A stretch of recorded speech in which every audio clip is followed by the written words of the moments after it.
This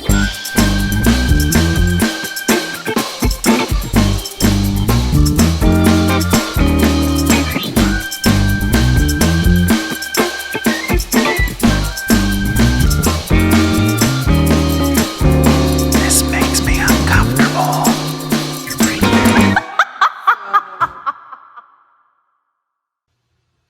Yay! Welcome to the This Makes Me Uncomfortable podcast, where we discuss all the things that make us uncomfortable. I am your co-host, Allura. And I am the other one, Jade. And today we have a real special treat. We have double the fun. 2 guests. Ray. Oh my gosh! We're getting famous. It's just crowds of people banging down the door. So we have Ray and Demeturie joining us today. And they're going to be teaching us a little bit about why Allura and I, as such bitches, shouldn't be such whiny pussies all the time and really man up. And also why everything I just said is totally wrong and offensive. So, yeah. Let's get masculine with Demeturie and Raymond. Hi, Demeturie. Hi, Ray. Hi. Would you like to introduce yourselves? Is there any biographical info, any weird birthing stories, adolescent tales, and preferred pronouns and things like that you want to say to the audience? Great. As men, we feel like we can't take this. So we can't gentlemanly. take like this space. You know, we have to make space for the women here. That's why. Oh yes, please take it up. I mean, Allura and I are not. We shouldn't be talking at all. So let's start with Ray. I mean, he's the youngest among us, so let's give him the floor. Ray, tell the people, the fine listeners, about yourself. Yeah, so I'm Ray. I met everybody here through nothing. Through work. Well, I don't know, because I can't say the name of it, right? Yeah, it was seamless, real smooth. Yeah, keep going. Yeah. Well, it's pretty good. I lived in Oceanside all my life, which is great. I'm very, very tired right now, so I shouldn't have been put on the spot first, Nancy. I was hoping Demeturie could pick up the slack on this one, and I'll go right after him. But yeah, it's that's all everything about me. It's all going to be edited out. Yes, Demeturie, yes. Tell the fine people about yourself. Well, hello everyone. My name is Demeturie. I use him as pronouns. I identify as a gay man. Originally born and raised in Carson, California, but I moved all over the place. Finally came back to LA after a couple of years, and I've met everyone here through work as well. It's been great, and we've become friends over time. So yeah, excited to be here. So excited to talk about masculinity, gender, all that stuff. Excellent. Thank you. Ray, just call us friends. I know. I'm really excited. I'm putting it in my treasure box. Those 3 good things that happened in my life. Now that friend comment is in there, just jingling around. Literally, Ray, it's all I've ever wanted. Ray, now that you've heard Demeturie go, is there anything you want to add to your bio? No, I think I'll just leave it as it is. It's not salvageable now, so we'll just go on to the next thing. Man of mystery. I like it. Very much so. All okay, right. well, thank you. So we all know me and Jade's favorite topic is ourselves. So why don't you tell us what your origin story is with us? We kind of discussed it in your bios, but how did you meet us, and what makes you the most uncomfortable about me and Jade and all the things? Okay, I'll go first on this one. I will recover from the last one. So, the first time I met Allura, I didn't realize that she wasn't with my class. I didn't realize she was staff until the second week when somebody they mentioned that she worked for the program because of a certain instance that had happened in that cohort. That was the first 2020 when everything was going on, and then right after that, It was just always her texting me to do my work or come to class because I was not making those meetings at all. And that was around the same time I met Auntie J too, because she was also texting me and trying to figure out why I wasn't going to class and that. But I'm here now, so thank you guys both for that. You're welcome. We are happy to do it. We're happy to be the old shrews nagging you to do the things, all the things. And Raymond 100% ghosted me, and it really hurt my feelings. Mm-hmm. Literally, we went to a conference last year in April, okay, and we like formulated a group chat, and this man had not saved my phone number. He was like, "Who is this?" And I was like, "Are you kidding me?" And he was like, "I'm sorry." And I was like, "Save it right now or block it. Do one of those two actions, but just make me feel like I'm seen." So, and honestly, this is not just a Ray thing, because within our little community that we have, there are people who have texted me and confessed things to me that their own mothers don't even know. So I felt like there was some form of intimacy there, you know, a trust, perhaps you might say a love. And then I'll follow up in a couple of weeks and they're like, "Who dis?" And I'm like, God damn it.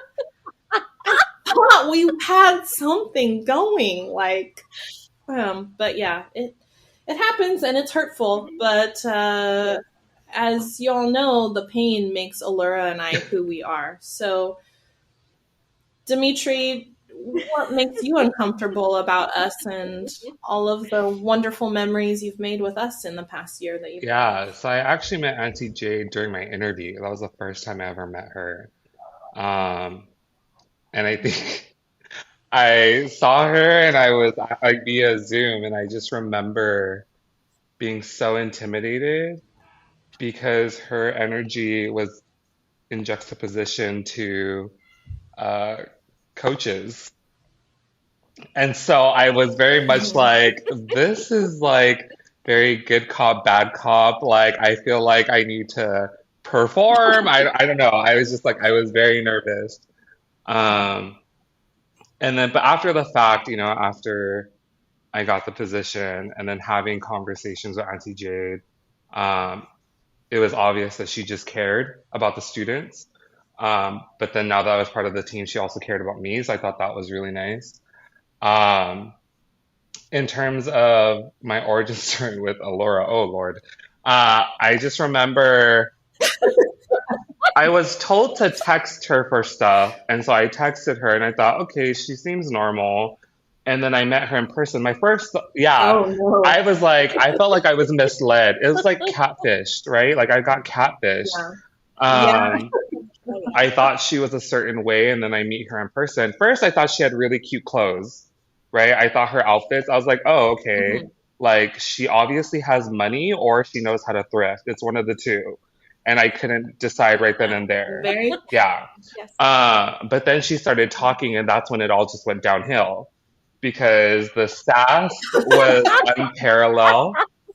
I was not sure if I was going to make it out of my first day teaching alive. Like, I thought the students were going to cut me, but no, it was her words that cut me. Yeah,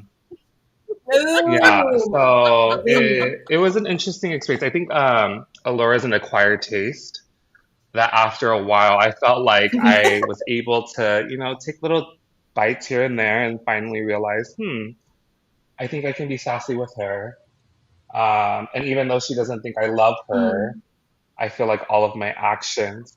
Because you don't, but it's Okay. Mhm. Anyways, so that's actually what makes me uncomfortable with Allura. She thinks I don't love her, even though I like bring her food, gas her up, literally text her and ask her like, "Hey, where are you?" So it's like my love will never be enough, you know? That's what makes me uncomfortable. I've never felt like that, but I do now. Thanks to Allura. Yeah. Wow. I think you really distilled Allura down to her pure essence, Demetri. This is how we all feel. You know, something about what you said is that you don't expect Allura to say the things that she does when she opens her mouth. I really feel like, I mean, this is a gender kind of focused episode. Allura is very, very beautiful. Like, okay, inside and out, but just talking about the physicality now, Allura is very beautiful. And I think in our society, we're socialized to believe that if someone is physically appealing or meets a certain standard of beauty, that part of that beauty entails that they acquiesce or are complacent to a lot of gender norms. And Allura does not. She like is her full self. She's breaking taboos and social norms all over the place. So it's almost a little disarming when you hear her speak and she's not, giggling behind her hand quietly and saying all the boring girly stuff that we're supposed to say. So I think that is the true beauty of Laura. But, some folks, it takes some time. She's an acquired taste, and some folks can never handle it at all. And that's how we whittle away the losers. Wow. I also feel very offended, but also I feel attacked, offended, but also thank you. This is our sweet spot on the podcast. Extreme hurt with love as well. But it makes me feel good, so thank you. Allura, what's been making you uncomfortable this week? Okay, this has probably been like the worst week ever. I forcefully made Raymond on Friday like come pick food up with me, and immediately I was like, Raymond. He was like, spill the tea, and I was like, well, do you know what's going on? Because like, let me know what you know. And then he was like, no, I can't let you know because this is confidential. And I was like, well, I'm confidential too. And he was like, but just say it. And I was like, sure, I'll just say it. So then Same time. And then I didn't get his side, so because we ran out of time. But my coworker, we were like dropping food off, and then like Raymond like did like a funny little dance, and my coworker was like, "You can go with Allura," because I needed to park my car, and she was like, "You can go with Allura. It seems like you weren't done speaking." And Raymond was like, "Thank you."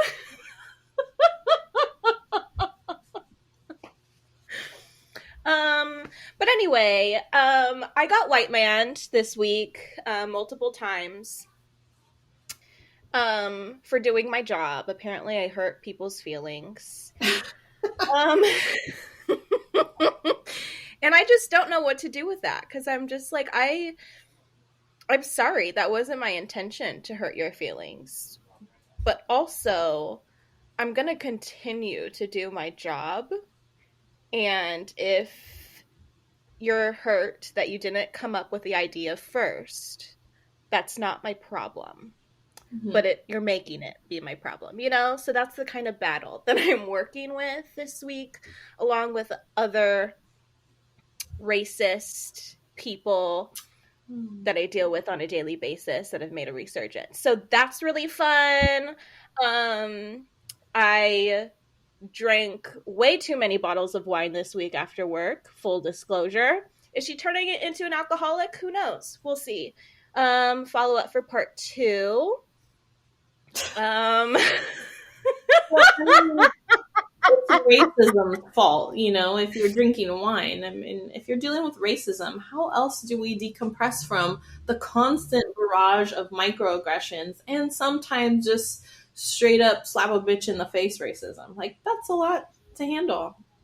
Yes. Especially when go ahead. You're working extra hard to overcome the racism that's already set against you, and the sexism too.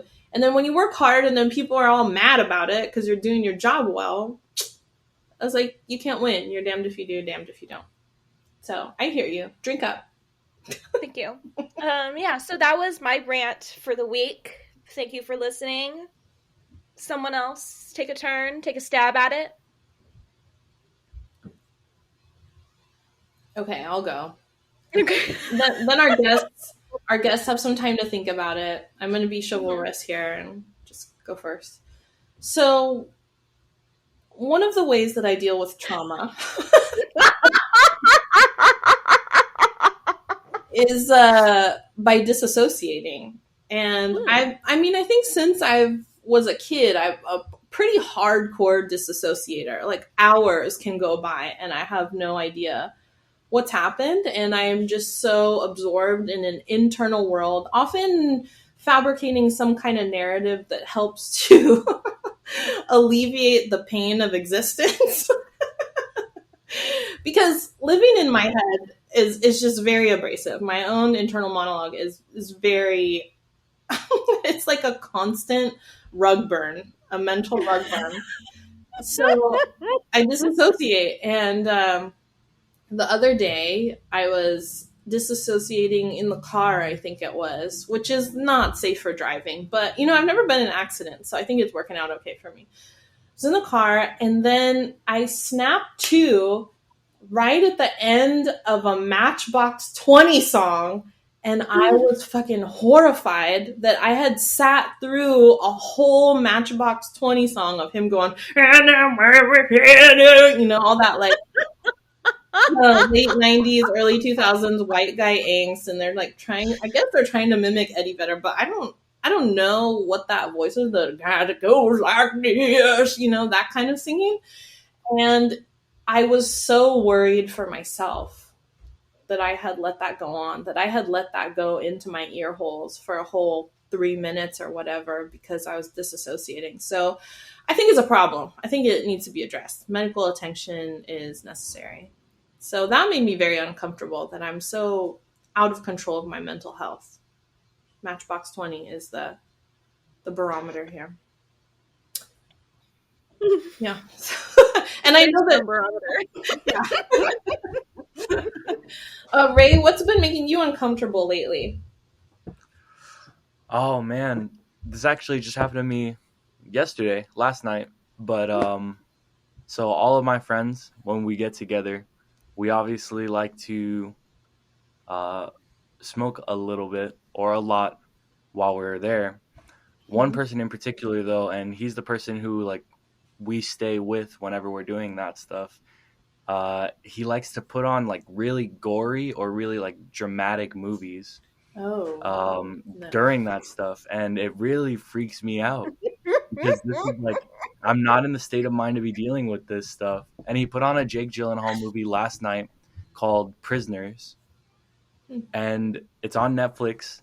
The movie itself, it's good cinematography, but it is so awful because it's like the story is about a guy who his daughter gets kidnapped, and the whole movie is just him trying to find them.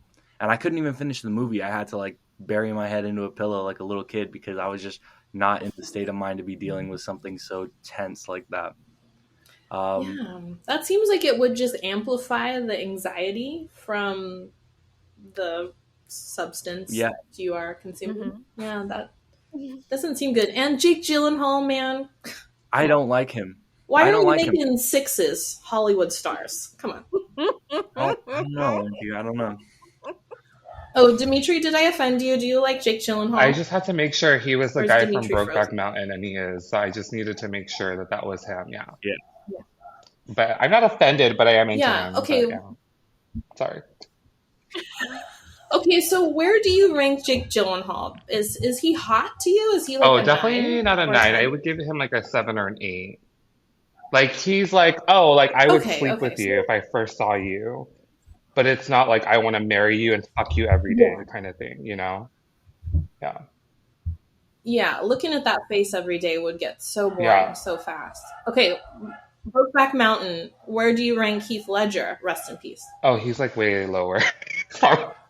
I'm just not into blondes. Oh, really? Yeah. I'm not into blondes. I feel like that makes you more white to me, and that's just not like my ancestors are rolling in the grave already, like at me even like sleeping with any white man, but like a blonde one, like you definitely messed up, So yeah. Ooh, I can't wait for Allura to make that a soundbite so I can play it for my husband. Oh my God. Yes. Ray, are you usually a scary movie or a thriller movie kind of guy? Yes, I love watching like horror movies, especially supernatural movies in general. But usually, like the movies he puts on are too realistic for me. And it really like irks me whenever it's like something that's so possible around me. I'm like, I don't want to invite the idea of that happening anywhere near me. It's too much. So you're okay. Raymond. Oh, go ahead. Sorry, have you ever watched Law Abiding Citizen, but just like the first like 10-15 minutes? No. Okay, because that movie scarred me for life when I was like 10 when I watched it. To the root of Alura's trauma here. Let me tell you, the first 10 minutes is like the craziest, most intense thing ever. And I recently rewatched it too, like full adult, and still traumatizing. So let me just walk you through. Okay, first like minute, it's a father. Like the doorbell rings. The father opens it, okay, immediately gets stabbed in the stomach, abdomen. He falls down, okay? And then the father has a wife and a daughter, okay? They're freaking out. So essentially, the father lying on the ground in a home invasion has to watch his family die in front of him, right? So then, first 5 minutes, are you kidding me? And then 5-10 years go by. The captors, right? One of them is like getting killed by lethal injection, whatever. And then the father makes a resurgence. He's been formulating this crazy revenge plan in his head. Okay, he tracks down like the main like intruder and basically like comes up with this whole thing and totally just dismembers this man in front of like mirrors. He's laying on like a counter and watching himself be dismembered. I'm 10, mind you. Okay, so talk about realistic things. You're like, if this is what's going to happen in junior high, I am out. So I would say if you're on the substance again and your friends there, put on like home law-abiding citizen and then just freak out. Oh my gosh. No, I don't think I'm gonna like do I'll that, pass. thank you for the suggestion. Yeah, I'll pass on that one, but I'll keep it in mind. Allura, I think we should have an episode where we just go step by step through the scenes that traumatized us from Hollywood. Don't even get me started on Taken. So anyway, that's another episode. You know, I feel like I'm really removed from mainstream culture because I haven't seen Taken for the very reason that I can't watch these real life things, especially when children are being kidnapped or killed. Like, that's just too much. This is not entertainment for me. But also, I can't watch ghost movies because I've been haunted literally so much in my life. But that feels too real as well. And I know that people won't believe it and blah, blah, blah. But that shit is real. So the only thing I can really handle is monsters because that's so silly. But recently, my stepdaughter wanted to start watching scary movies. And so I was trying to take her back through the canon. And we watched Paranormal Activity. And I couldn't sleep for a good 3 weeks. Like, I knew what was going to happen. I knew when to look away. I was preparing myself, but it still traumatized me. It feels very real, and it convinced me that I am possessed by a demon, because otherwise, why would I be like this? So, Dimitri, what's making you uncomfortable these days? I love the little pivot. Like, that was very, very smooth. Yeah, I'm a real ballerina of conversation. Yeah. I know there's been a lot of things that made me uncomfortable recently, but I think one that sticks out is I don't know if it's specific to Islander culture, but there's this like whole thing around saving face with family.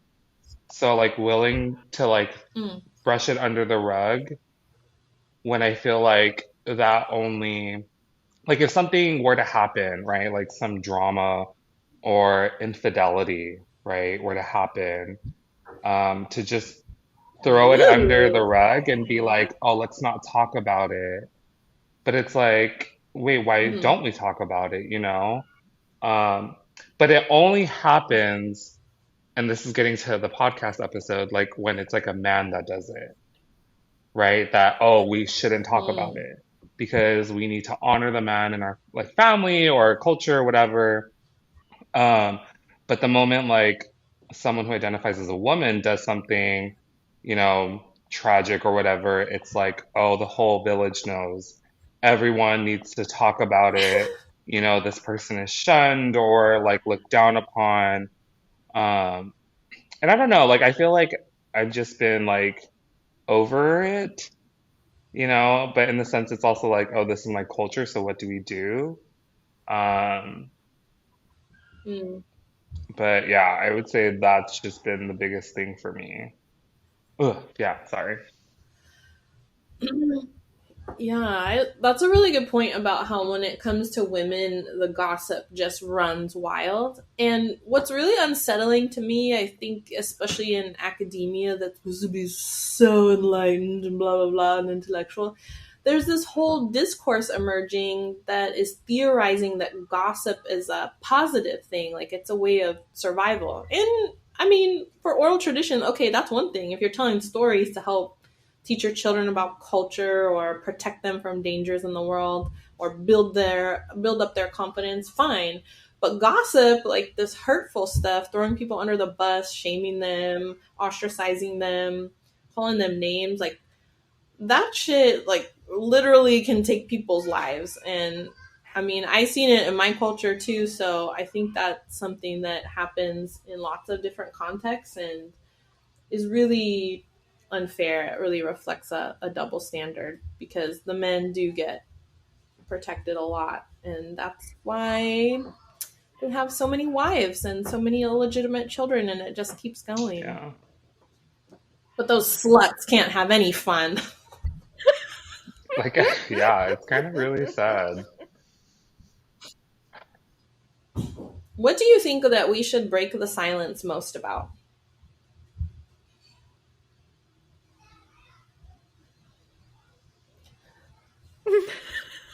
This is like classic comedy where I'm like, what do you want to talk about? And he's silent. It's like, it proves a point. Yeah. Love that. Thanks, Jade. Let's move on to the next. Just kidding. Are we ready to play our game? Yes, let's play a game. Let's play a game, just like the serial killers in your Oh my movies God. do.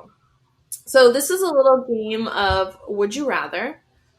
So this is for mostly for Raymond and Demetri, but Allura, if you have any unsettling responses, please feel free to share them. Will do. Okay, so first up, would you rather, I know Ray likes this one, be mistaken for a woman or a werewolf?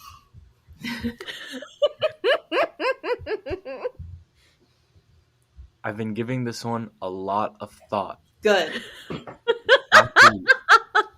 And I think I would rather be mistaken as a woman. Okay. Because if I'm mistaken as a werewolf, that probably means I'm like hairy beyond comparison. And I don't want to have to deal with that, So we're going with women. That's why you would want to be a woman? Well, I mean, what would the correct answer be, Auntie? What would is none. Exactly. So yes, that's There gonna be is mine. none, but yours is wrong.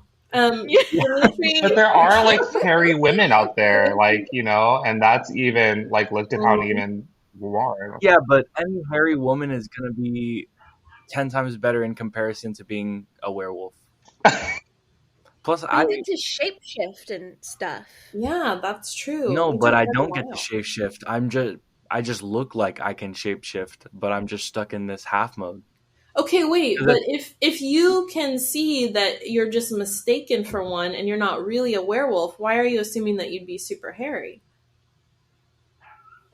Well, because I would assume you would like take up a little more features of whatever you're being mistaken as. Maybe Or is you're it just like, do I just look like this and people just automatically think, oh yeah, that's a werewolf, that's a woman. Yeah, there we go. This is interesting psychological terrain now. Yeah. Yeah, you're not hairy. People just see you and they're like, homeboys, gotta get ready for the full moon. Okay, I'm still taking woman. Okay. I'm still gonna take woman. I can dig it. What do you think is the best part about being a woman, Ray? Best part about being a woman? Yeah, best man. part. We'll talk plenty about the worst part. I don't know if I can answer that question. Oh, too sexual? No, I think you know what? I got it. I think the thing I'm most jealous about is that women's OnlyFans are way more popular than men's OnlyFans. So like there's a million people who are on that website that are their revenue is in the millions or the 100,000s. But if I do it, I'll be lucky to make $20. I mean, it depends. I think it depends. Like, So, you Ray, can market yourself like to the queer community who are very much on brand or like on or in solidarity with like sex work and, you know. So I think you could definitely find an audience that would be willing to be patrons of your work. Yeah. wow, I think we just struck a business deal on this podcast. Ray, content creation for OnlyFans. Demetri, consultant, manager, moneymaker. Oh my. Perfect. Okay, so the thing that you envy about women is how much money they make on OnlyFans. Noted. Oh, don't say it like that. Jesus. My name is Jade, not Jesus. Demetri, woman or werewolf? I would have chosen the werewolf because I think people wouldn't believe a werewolf exists. And I think it's easy. I think it's Whoa. easier for you to get past being like the whole idea of like, you know, get past it because it's like, oh, werewolves are only things that you see in movies or whatever, right? So they're not really real, but women are real. So yeah, that was my thought process behind it. That was actually quite Oh my poetic. gosh. As a mixed race person, I often feel that people don't believe I'm real. Would you rather scream involuntarily at your own genitalia or others' genitalia? Behind the scenes, or BTS, as the kids say, I wrote this question at around 2 a.m. during a fit of insomnia, which is a regular thing for me, and I giggled so hard, and I was trying to like pinch my lips shut so I wouldn't wake up everyone, but it just tickled me so. So tickle us with your answers, gentlemen. Would you rather scream involuntarily at your own genitalia or others? I can, oh, I'm gonna. No, okay. you go. I said others. I would scream involuntarily at other people's genitalia. And my reasoning for this was I was thinking, okay, like gay sex, one of the biggest things that people do is wear a jockstrap, right? Specifically if you're receiving anal. And so because of that, like if I were to have sex and the person's wearing a jockstrap, I don't have to see their genitalia, right? So then I wouldn't be screaming during sex, but if I had to keep looking at my own, yeah, I'd be screaming during every freaking thrust. And so I wasn't about that life. So I thought about this. I was thinking about like, what could I go about? Again, all these questions I thought a lot about. So yeah. You are an amazing intellect, Demetri. I like how you analyzed that and you really broke it down. And I feel like I learned something. I felt like I learned something too. I also would voluntarily scream at others because I feel like I already do that internally.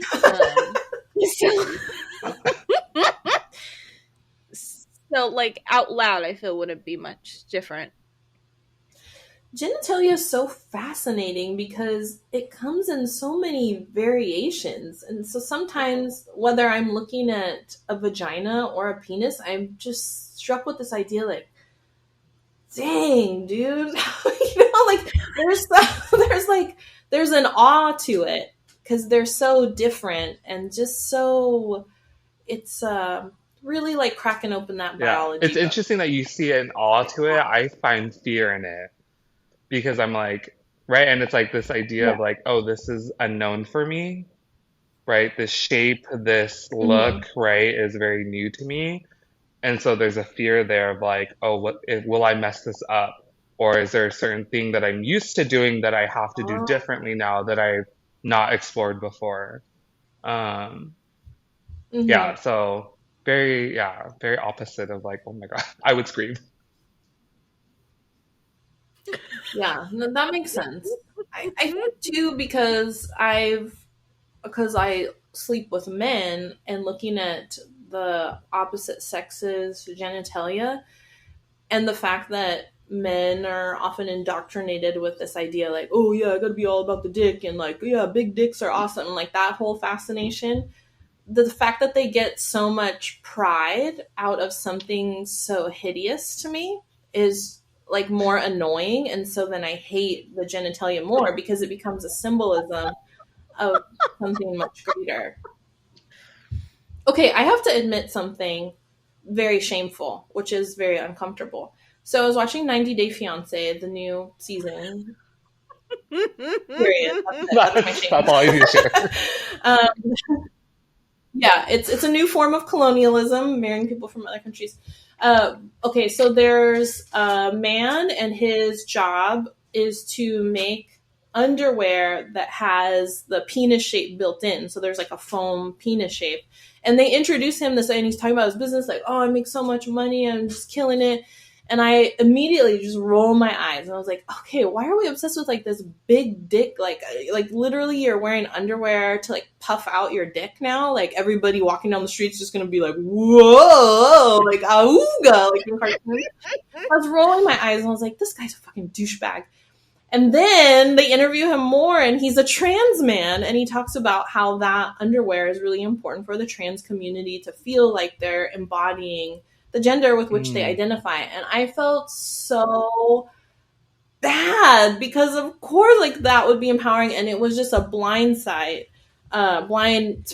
in, like my cis woman's perspective. And so I felt awful for having that knee jerk reaction. And I was thinking about the trans people who are close to me. And I was like, oh my God, now I'm going to send them this guy's website so that they can have like this nice, like, hefty foam penis and like really feel like when they walk down the street, they're fully embodying their manhood. And I was like, oh my gosh, I got to send it to all these people that I love. And so I admit that I was judgy and I was ignorant, and now I want to buy a pair just for myself, just to feel how it is. That is all. Ray, what's your take on the genitals, my bro? So I thought that it meant just like randomly, you had no control over it. Like, yeah. Right? So I was on the same boat as everybody else of I'd rather do it to others, because if I'm doing it to myself, that's happening a lot randomly throughout my day. And that's going to start getting tiring. That's it. It's going to be so tiring. I have to scream out loud every time I went to the bathroom just to pee. Okay, so as per usual, I am the outlier in this situation. I chose my own because I didn't want to make people feel bad. Oh. Yeah, and I'm disgusted by my own body so much already that I can easily... I think we need to unpack that. I can easily avoid looking at my genitalia. It's, I have a system, So, okay. Well, that's a fun note to end on. Would you rather... I mean, jock straps came up earlier in this conversation, but would you rather wear a bra or a jock strap for the rest of your life? And have you ever worn a bra or a jock strap? Because that factors into your decision as well. I haven't worn either of them. I hope I never have to wear either of them, because bras have that metal bar or that metal wire thing in them. Yes. It's like and prison. That just sounds awful. That sounds painful when it stabs out and gets you. Between these two, at least to my knowledge, I'm going to go with the jock strap. I don't know what a jockstrap is, what it does, but we're gonna hope that it has no metal wires in it.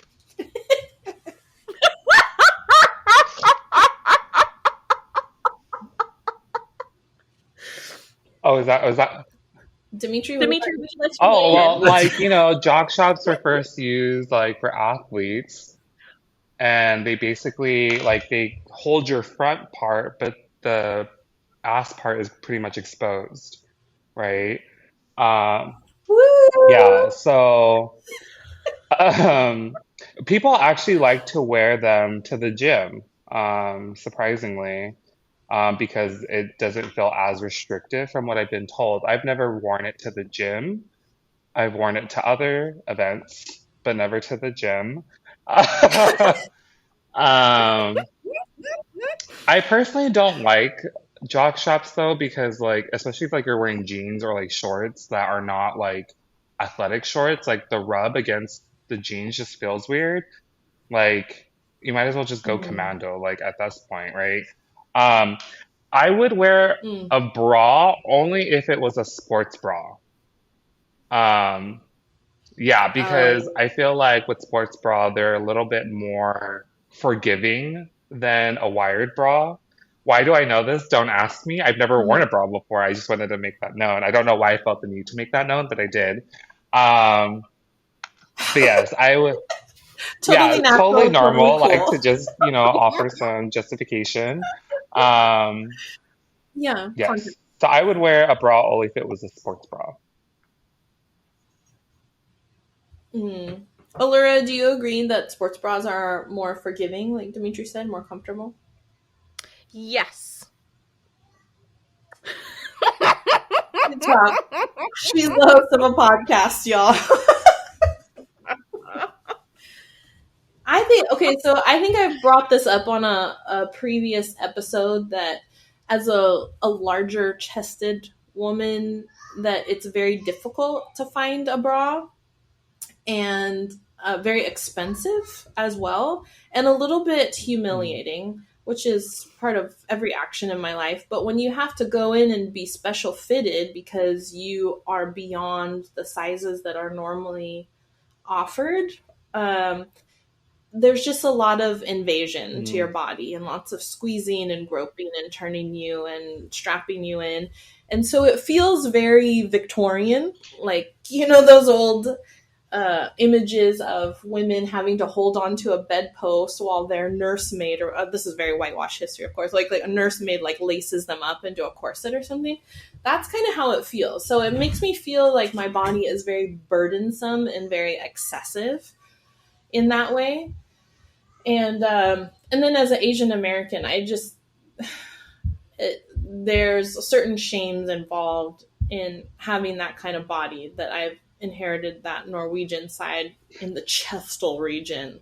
And so the Asian American side of my family is always having something to say about it. But I think bras are highly uncomfortable for all those reasons. But also, I feel like I've never found a bra that allows me to forget that I'm wearing one. So it's always like this level of self consciousness about the body that is very exhausting because you have this low hum of a narrative in your mind of like, oh my God, the hook, the strap, the this, the that, and the shape, and the nipples and all that. So that's very hard. I've never worn a jock strap, but I imagine like if Dimitri's saying it's making you aware of your pants rubbing against your body, that's uncomfortable too. So it's Yeah. all bad. Would you rather be a ghost trapped in the body of Jason Momoa or Beyonce?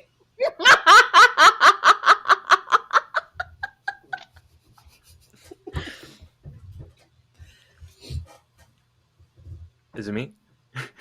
Anyone, this is Okay. open forum. All right. I'll start. Um, Between these two, I think I'm gonna have to go with Jason Momoa.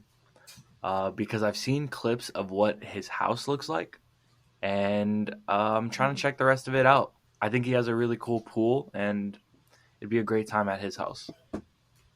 It makes sense that he would have a nice pool. I mean, he is Aquaman. Mhm. Yeah.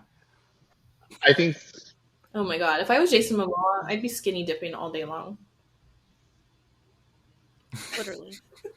So, question: would this ghost in Jason Momoa or Beyonce, would we have control of like the motor functions and everything in that body, or Like are we hand just grip. like a passenger in the vessel?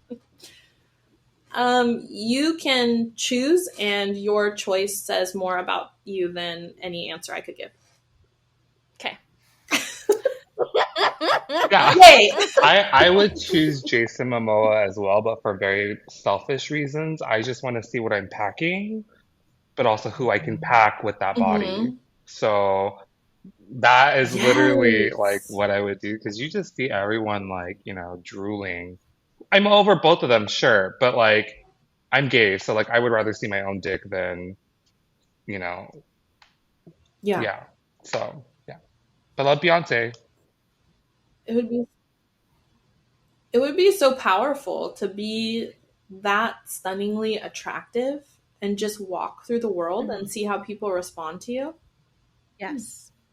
I was going to pick Jason just for that reason, to see the treatment I would receive. But I think I would go into Beyonce's body because, there are conspiracies that she is the queen of the Illuminati. So I would just want to go in a day in the life and kind of see what the queen of the Illuminati is up to these days. Maybe go to a meeting, see what that's all about, you know? Typical Allura wants the power.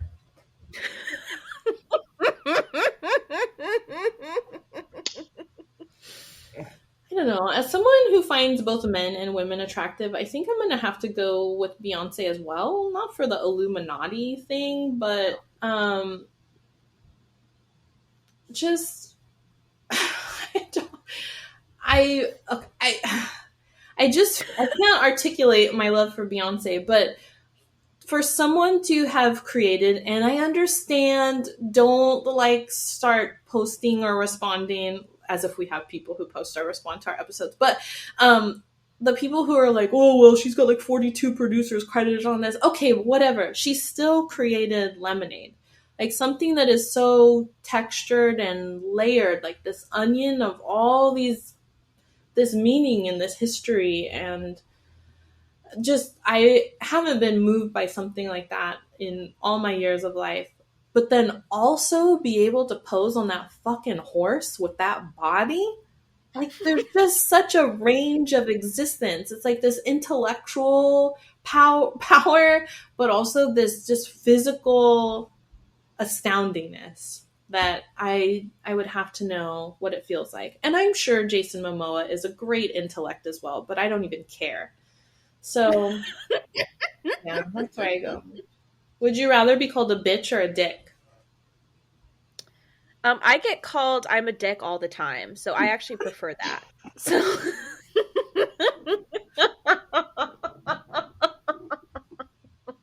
because I feel like being called a bitch is just like so typical. Like, yeah, okay, we get it. I am it.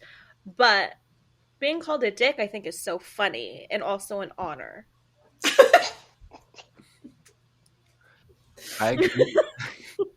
I agree with that because I feel like when you're called a bitch, it's usually like, oh, you're scared or you're like intimidated by something. But when you're a dick, you're just like, you're an asshole or you're like stubborn about what you want specifically.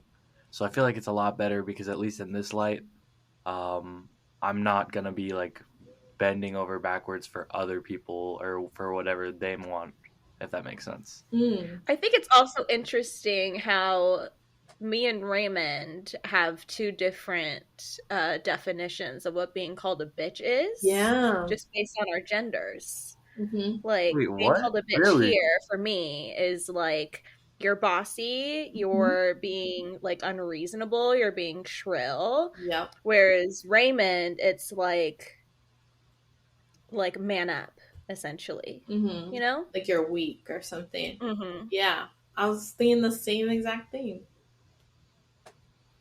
Demetri, what do I'd you rather think? be called a bitch. I don't know, like, yeah, like I feel like I've only like used, well, I like within the gay community, it's like, oh, hey, bitch, like, like, right, like an endearing term, right? But I also think that's rooted in like a gender thing, because like if you call the woman a bitch compared to a gay man, it's very different, right? Um, but something else Yeah. I was thinking about is like when Alora was like being called a dick is an honor. And like I was thinking about like what you said earlier, Jade, about like how we like how men pride themselves on like their penis and all that stuff, right? And so like does it feel like, oh, it's like better to be called a dick because it's affiliated with men, right? Um, Hmm. but I don't know, like I would rather be called a bitch than a dick. Like, yeah, you're a bitch. I'm like, yeah, I am that bitch. Like, like, yeah, I am that dick. Like, no, that doesn't sit well with me. Yeah.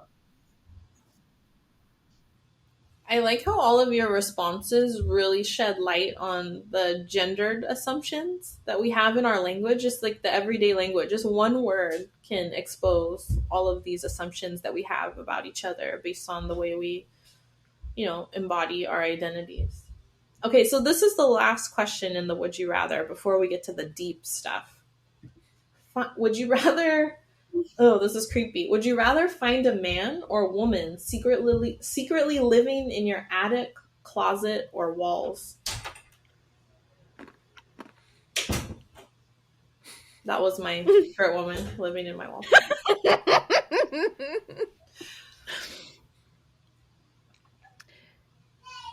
Do we get to choose which location they're actually located in? Sure, yeah. If it makes a difference, I mean, I don't think it does. I just wanted to ask a yeah, specific you just question. wanted to be a bitch about it. She wanted to be a dick about it. That's what she wanted. Yeah, well, I wasn't going to give her the satisfaction of being a dick about it. Being a bitch. Come on, attic walls. Yeah. Okay, so a man or a woman secretly hiding out in your house, watching you, waiting. I feel like it wouldn't take a long time to find a man in your attic, closet, or wall. But a woman probably could stay there for years and you not knowing. So I don't know which one is the worst of it. Because, like, one, you have to deal with it sooner, but then the other one. Wait, what do you think gives a man away the most? The noise? The smell? I think all of it. I think, yeah. They're like bulls in china cabinets, The stealth is not there. And the smell is not there. It is there, actually. For most. For most. For some.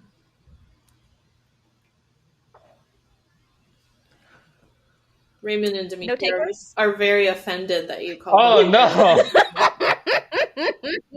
no. I'm just thinking more of that, like, I wouldn't want either. Like, that just is very creepy.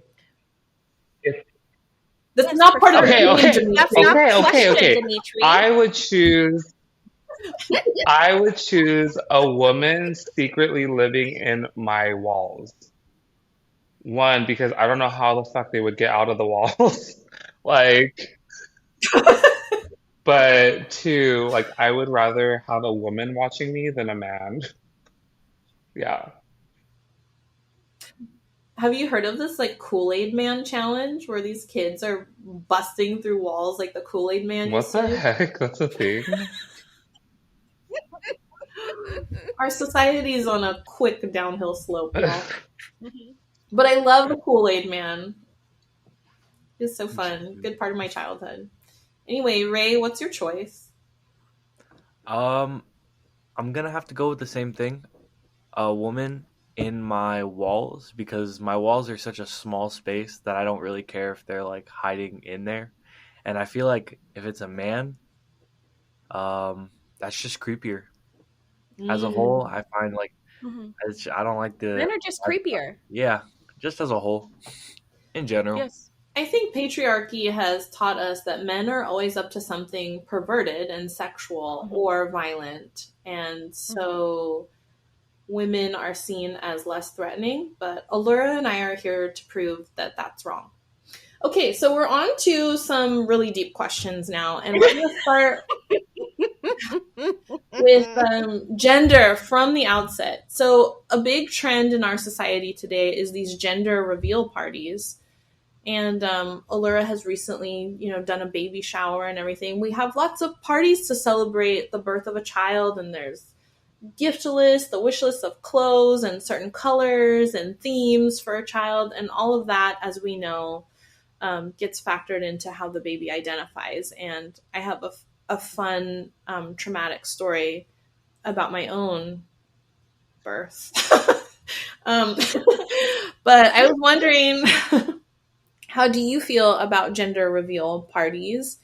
And if you could ruin one, how would you do it?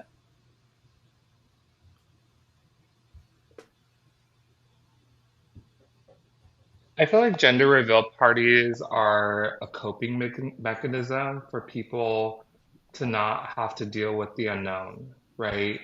That there's some safety in knowing what you are, like the gender of your baby based on whatever the doctors say, or based on the genitalia of the baby themselves, right? Um, but it's like, oh, like, okay, we know what to expect, right? Based on what people think it means to be a boy versus a girl, right? Um, that's how I think of like when people do gender reveal parties. I think that's what it's rooted in, at least personally. Um, how would I ruin one? I would be like, can I be in charge of the color thingy, like, and then doing black instead of a pink or a blue? Yeah. And then being like, oh, Ooh, you I guess you'll love never know. it. Like, sucks for you fuckers. And then, yeah, that's it. Oh my god, I would love to see the expressions on everyone's face when all this black smoke like shot out of a cannon or whatever the fuck they do, or they cut the cake and it's all black. Ooh. Yeah. I want to have another baby just to have a party like that. I never understood the concept of gender reveal parties.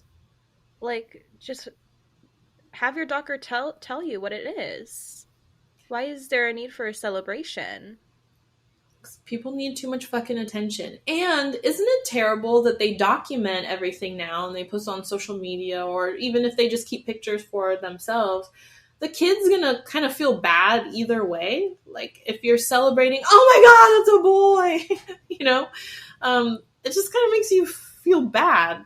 Like, why are we celebrating if it's a boy or a girl? Aren't we just happy that a human child is born healthy into the world? I mean, I guess we're supposed to be happy. This world sucks lately, so I don't know why you'd want to do it, but yeah. So my story with my gender is so my mom got the ultrasound. Buckle up for this one. I'm gonna explain a lot to y'all. So my mom got the ultrasound and my back was turned. Like every time they do a sonogram, my back was always turned. And so it was getting to the point toward the end of the pregnancy where my mom really wanted to know. And so they just kind of freeballed it, pardon the pun, but they just took a guess based on my size, offensive, body shaming from the beginning.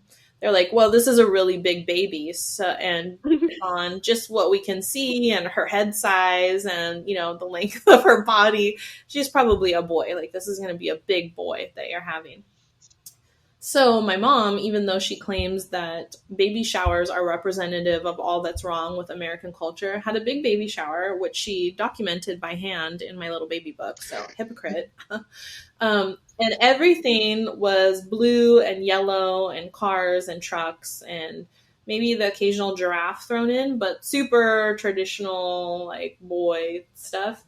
And so when I came out and they're like, oh, it's a girl, and everybody was so disappointed, especially with the Asian culture compounding it, like you want the boy to be the first to carry on family name or whatever.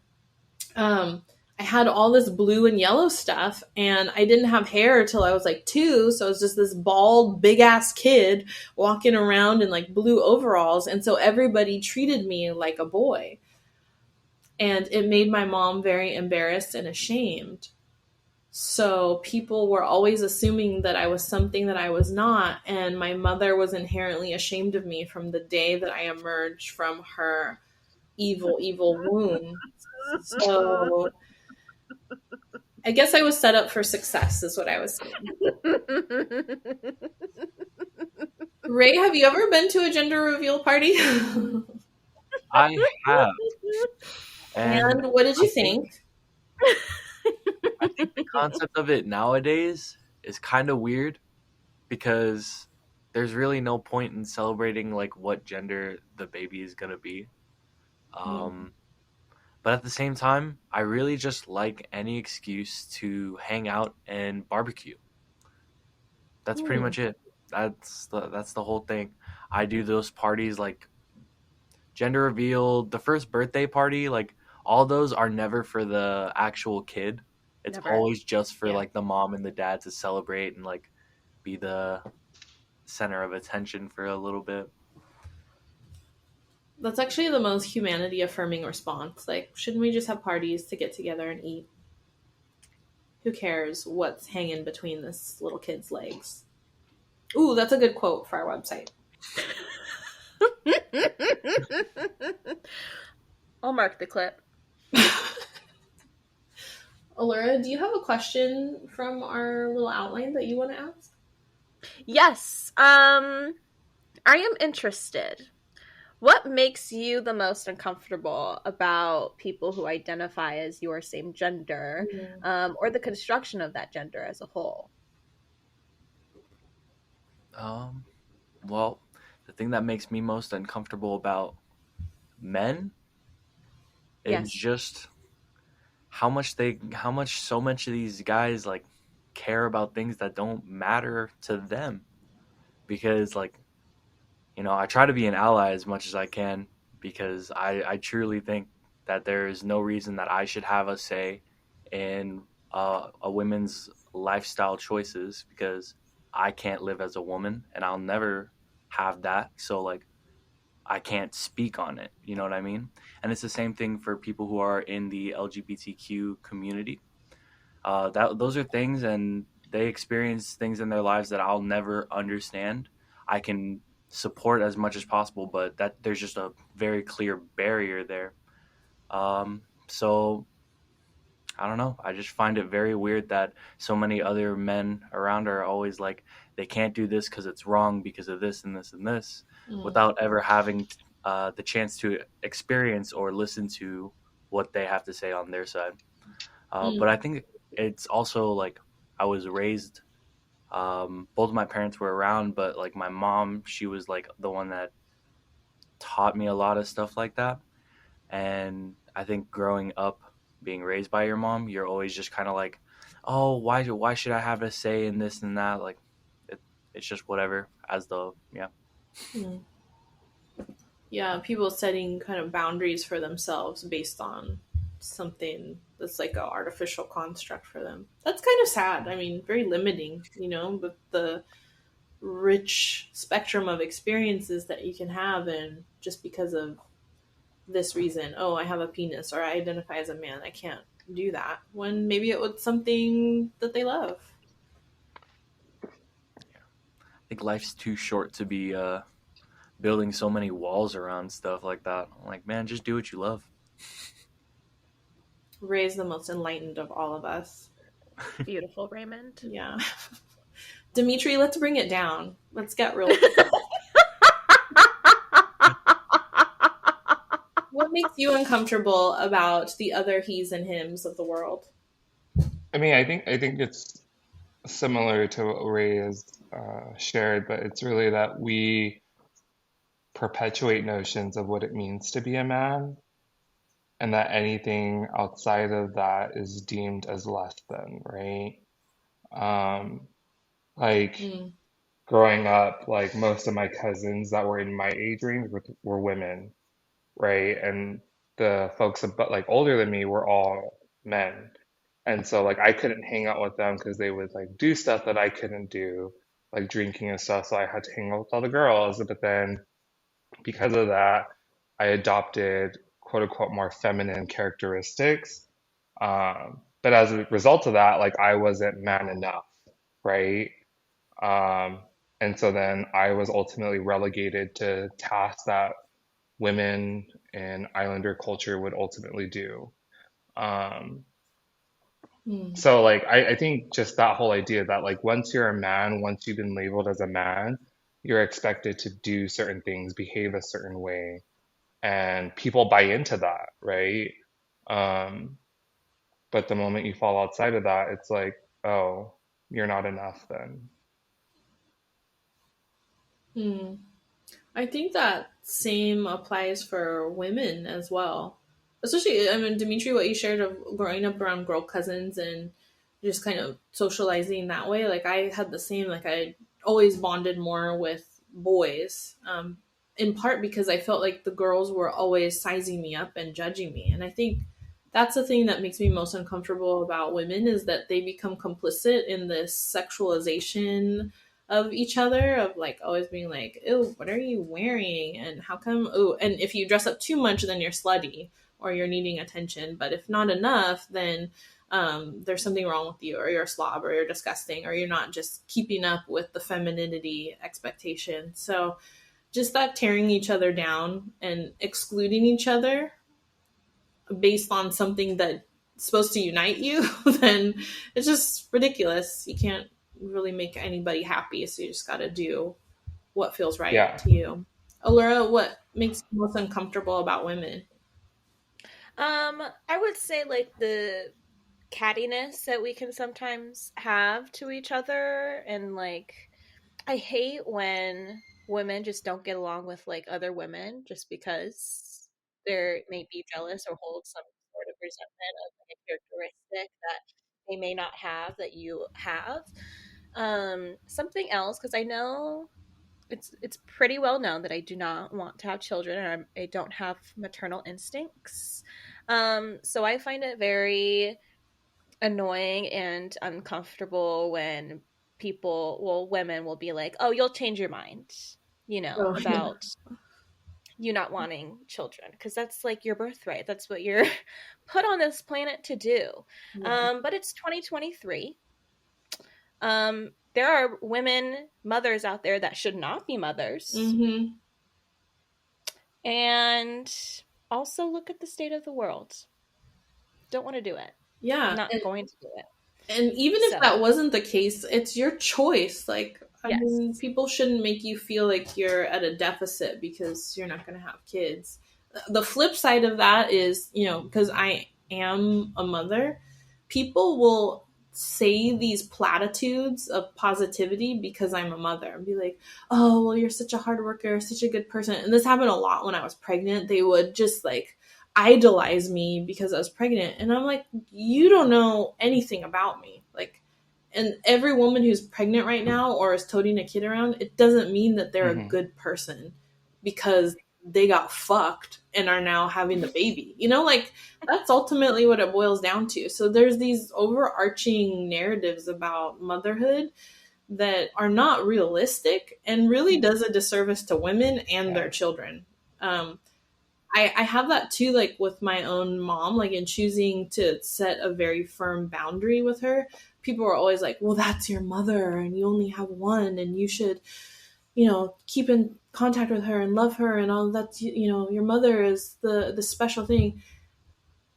How do you know? Like, what do you know about my mother that should prove to me that I need to sacrifice my health, my safety, all of these things, my sanity to be in contact with her? So, like, let's let go of this mythology that mothers and women are these perfect paragons of virtue that we need to protect at every turn. Everybody can be an asshole, whether you're a man or a woman. Like, let's judge people on their level of assholeness rather than, their vagina or their penis. Anyway, I have I have two questions that go hand in hand. So, first part of the question is, what question do you have for me and Allura about being women? Ooh. Let's take a walk on the wild side. So, ask your question, we'll give a response, and then that will set the foundation for my second question.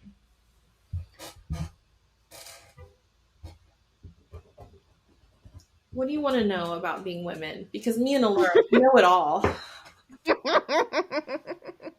Oh my gosh, they're really thinking earnestly about it. They are. And I'm nervous for their questions. Me too. Oh, I have a question. Um, Oh. like, how do you think women who were born and identified as women since birth, right, or like, treat trans women or like folks who have transitioned over time, right?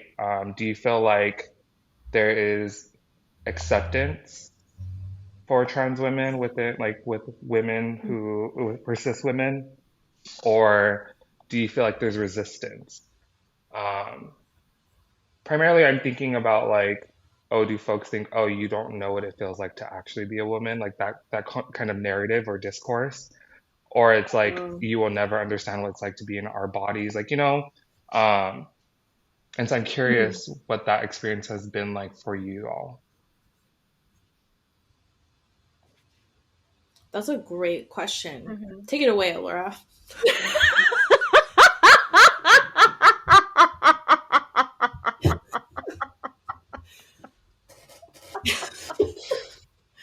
No, that is a great question. I was thinking, like, when you were asking it, I used to watch Nikita Dragon. She is a trans woman, and like she would document like her whole journey. And I think one of like the main like pushback or like criticism she received was like, but you're not a woman. You will never know like what it's like to have like these like experiences anatomically, you know. But that's how she identifies. And so I don't know, it's very interesting because I think it's not, it's like a subjective question because every person holds their own like opinions and like their own like belief system. And so I think it's also generational too. Like I'm on the younger side, so I feel like Gen Zers have a way more like open mindset um in like in comparison to just like millennials too, or like the baby boomers. Of course they're up in arms, but like me, I'm always like, be who you want to be, you know, like if that's how you feel, that's how you feel, it's validated. That's not my issue, you know, like I will never like push hate or like push back on how someone identifies or feels inside. And it's also like, who cares if they have never felt that, you know? Like, how does that affect me at all? Like, just let them live. My goodness. So I never understood like that aspect of like people are so concerned how other people live their lives when they're just trying to like express who they are and how they feel on the inside, you know? I don't know if that answered your question. That was just me like going into a tangent. Demetri's like, Demetri's writing down wrong. We're not. No, I would never. No, That would be such a man thing to do, but I'm not. Don't worry. I think what Allura is bringing up about this issue of people who, like cis women who are saying, oh, well, trans women haven't experienced menstrual cycles or, you know, what it's like to have a woman's body, especially in cases of sexual assault and rape that run way more rampant than any statistic can ever attest to. But I think that is like a, not what Allura is saying, but that trend in our society to see it that way is a continued conflation of gender identity and sex or biology. Because, you know, we have menstrual cycles and we have vaginas and we have all this plumbing that goes into being a woman because we are cis women, but that's not our gender identity. That's the sex and the biology of it. So I think people often entangle those two and make their assumptions and arguments based on that, which is not fair. Like I agree with Allura, especially with trans people in my family and friends and just in the community and how much love I have for them. And even if I didn't, I would totally support trans rights because, I mean, there is nothing more painful, I think, than saying, this is who I am, and for someone to say no. Like, I think that is the essential robbing of humanity. And so I don't understand why people are against someone just identifying as who they are. And there's no action, there's no motive to like hurt anyone else. It's just people saying, this is who I am. Like, of course, like, be that, live that. Like, let me buy you these underwear that I saw on 90 Day Fiance. Like, anything that helps, you know? But I will, Laura, one thing that you mentioned is like it's generational. And I just want to talk about that because I think oftentimes we address these controversial, quote unquote, issues, especially with like how the Republican Party is coming down on like drag communities now and demonizing that culture and those individuals and communities, which is just insane to me. But the discussions often hinge on, well, you know, older people or white people, they don't understand that, and like we're younger and we get it and things are changing. And I think that there's hope in that, but I think that narrative can also be very damaging. Like if we think of how those arguments have played out in terms of race and say, oh, well, in the past people were racist and now it's getting better, or it will get better. But in the past, there were people who saw that it was fucked up too.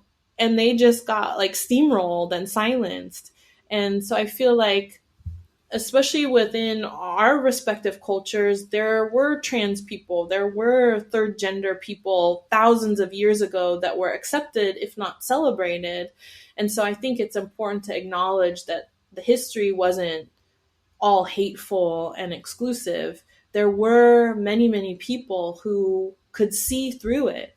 So I think if we talk about our history like that, it's even more hopeful, because then we can see even when our government is trying to criminalize people for doing drag of all things, it's like empowering communal based activity and culture, that it feels hopeless sometimes, but we need to remember that there are so many people who see through that bullshit and are not hating but loving.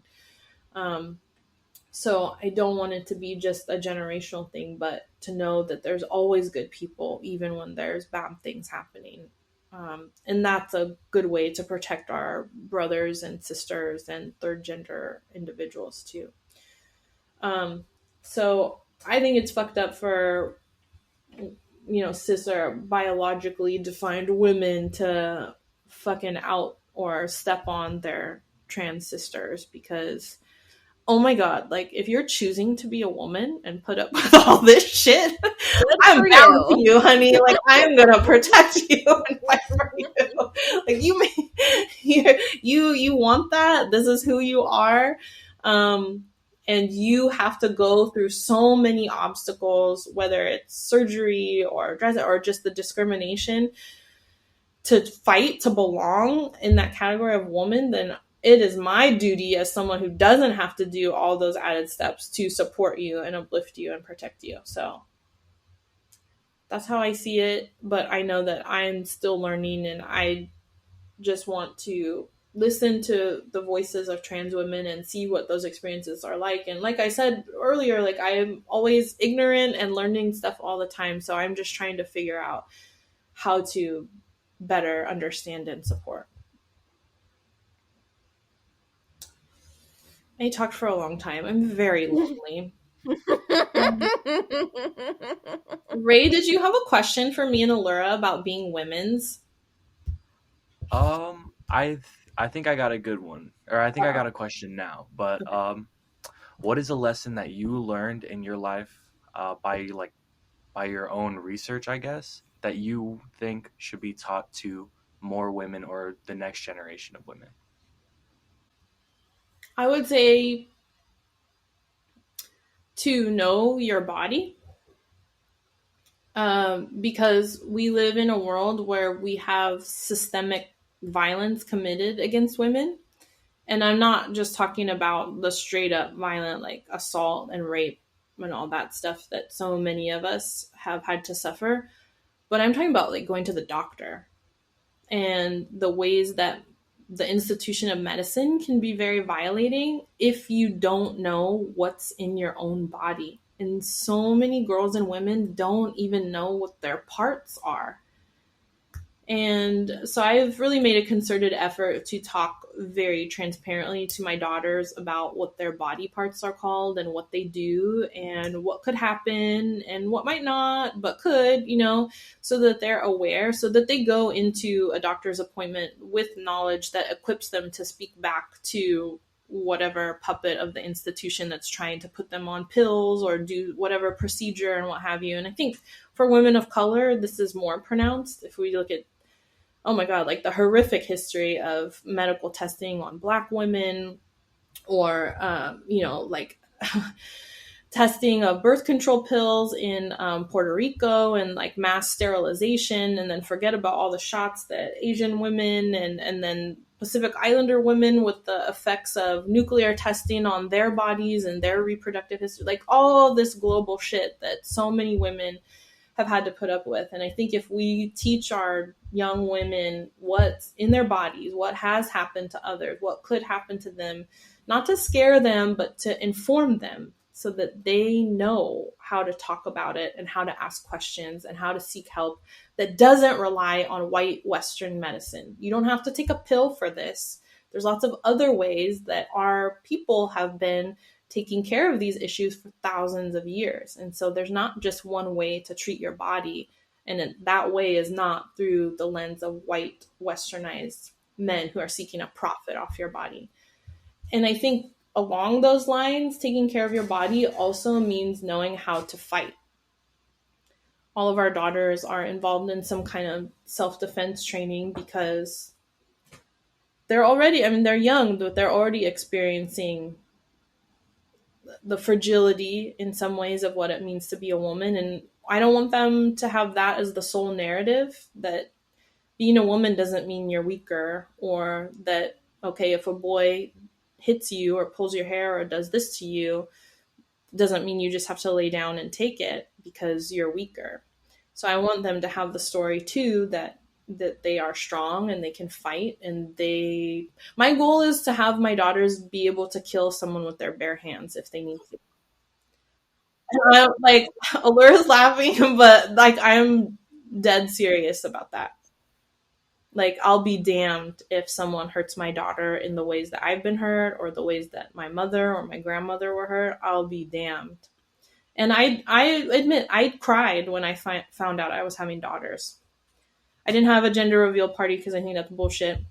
I would literally shit on a blue or a pink cake. But I cried when I got the results because I was so worried to bring a girl into this world. I come from a very matriarchal family, and even with badass women, I saw what awful things happen to women. And so I'll be damned if they have to go through the same things again.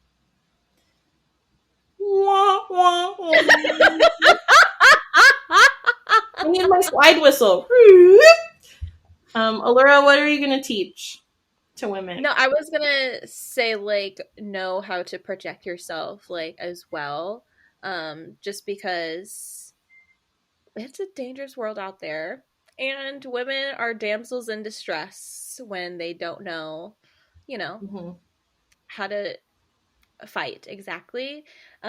I've always been obsessed with true crime, mostly because it makes me feel better to, like, be educated in the different ways that male predators, like, target women, and so that kind of makes me feel a little bit protected in my twisted mind of, like, aha, like, I know the tricks. You can't come to me.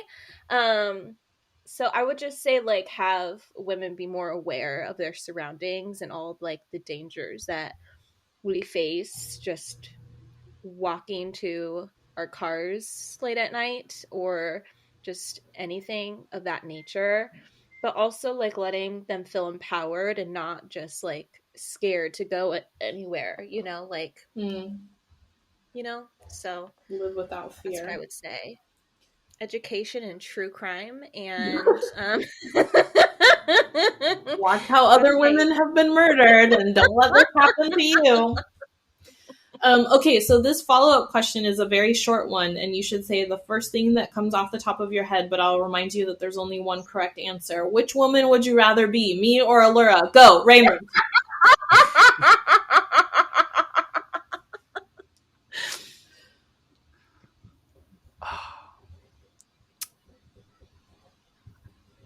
Do you want to handle this one, Demetri? Oh, you're thinking too long about it. Mhm. There's I think Sure. oh,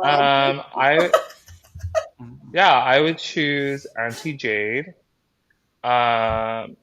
Be oh, because I feel like Auntie Jade has mentored Allura, and you see a lot of Allura's characteristics in Auntie Jade. And so I'd love to be Auntie Jade to be able to mentor the next generation of women.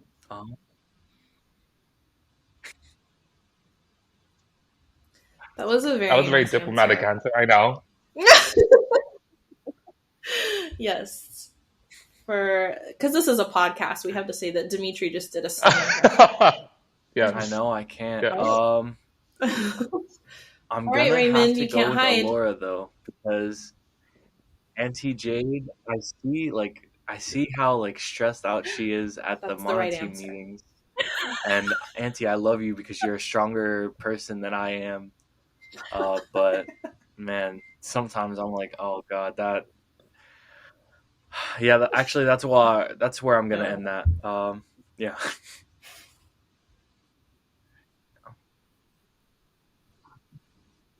Because I am a stress case. It's really miserable being me, honestly. Allura is the correct answer because she's living like a queen. Allura, I was gonna combine two of them. Okay. Just in the interest of time, because I know these gentlemen have rich and fulfilling lives they need to get to. Sure. So you Whatever. both identify as Pacific Islander men, Yes. correct?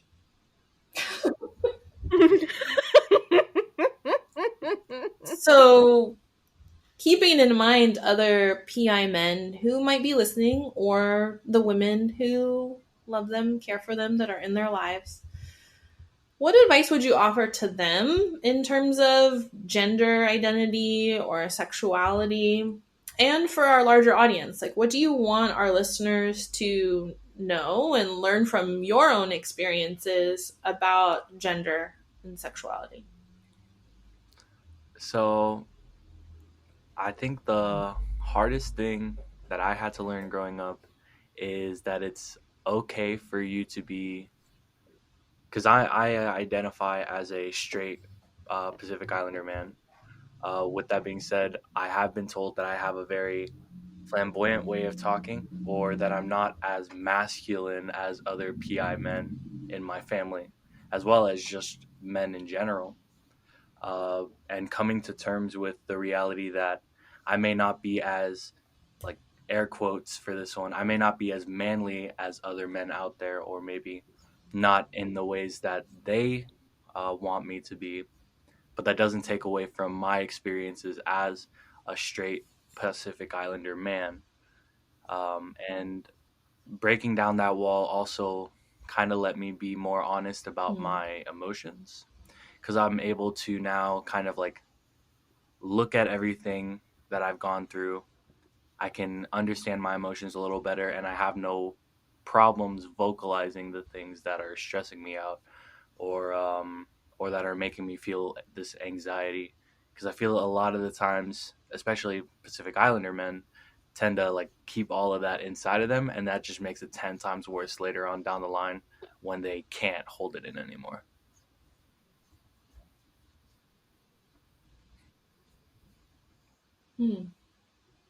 Well said.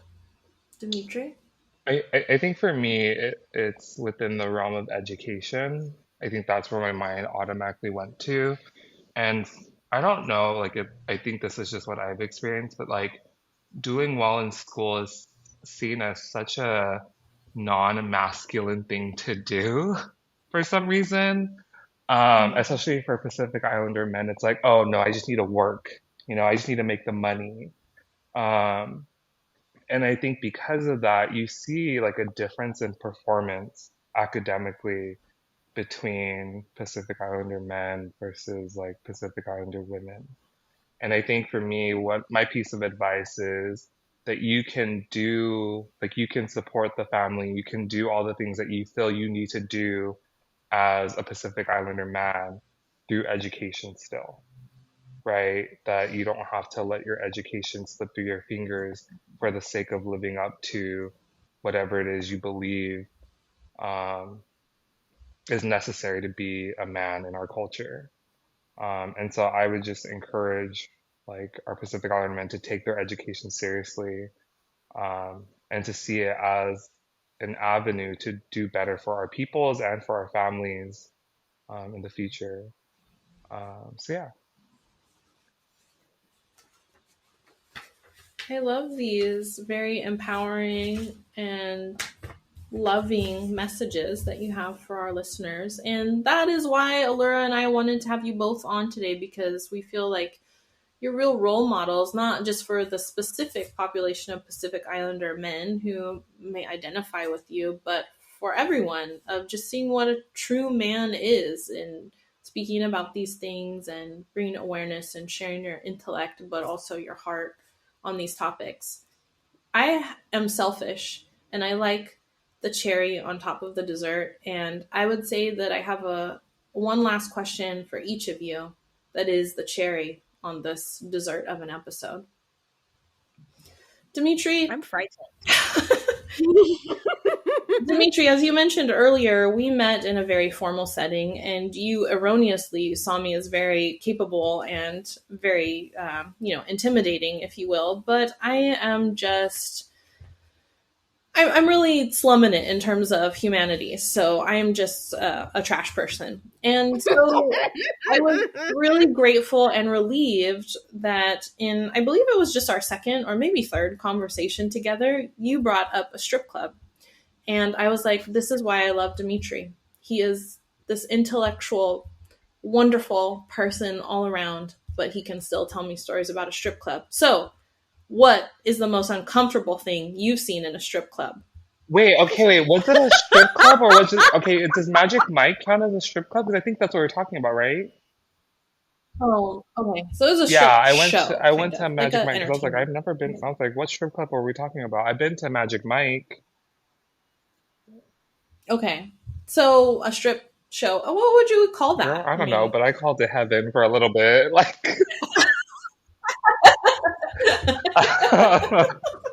yeah. But like, what's the funniest thing I've seen at that during the show? Yeah. Funniest or most uncomfortable? Mm-hmm. Okay. So like the most uncomfortable part was there's a portion of the show where they put whipped cream on like audience members, like their body. And I get like, hold on, I gotta buy it. And I get the whole like, oh, it's like audience participation kind of thing.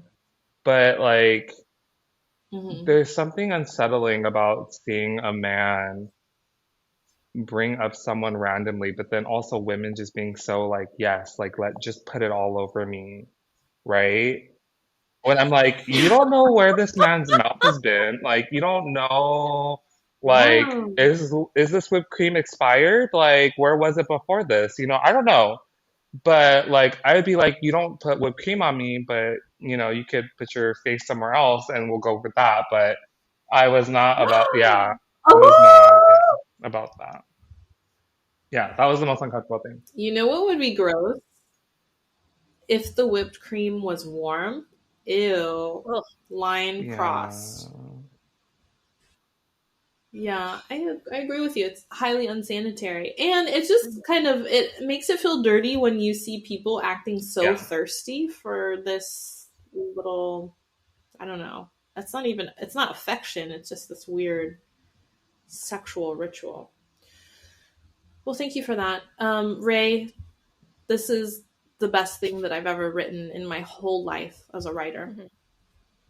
You are a marine biology major.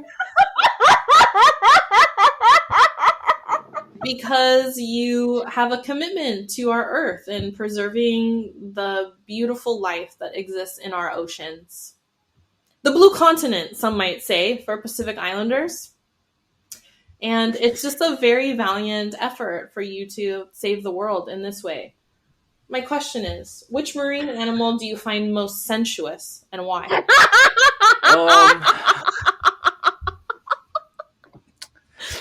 And every single time I think about it, I've been I still dying can't for this come answer, up by with the an way. answer for you guys. I know Laura's been begging for this one since the script, but Raymond.